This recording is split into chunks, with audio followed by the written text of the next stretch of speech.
যৌনতা নির্ণয় কোনো ডিফারেন্সিয়াল ডেভেলপমেন্টের মাধ্যমে যখন কোনো ব্যক্তির অল্প বয়সে করা হয় তখন তাকে বলা হয় যৌনতা নিরূপণ বা সেক্স ডিটারমিনেশন।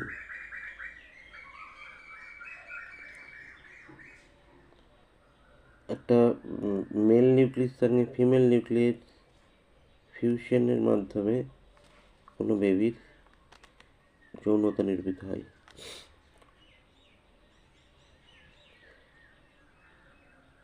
ক্রোমোজোম প্যাটার্ন হচ্ছে ফিমেলের ক্ষেত্রে XX এবং মেলের ক্ষেত্রে XY। তাই সমস্ত হ্যাপ্লয়েড গ্যামেটস যেটা একটা ফিমেলের দ্বারা তৈরি হয় তাতে X ক্রোমোজোম থাকে, আর যেখানে মেলের গ্যামেটস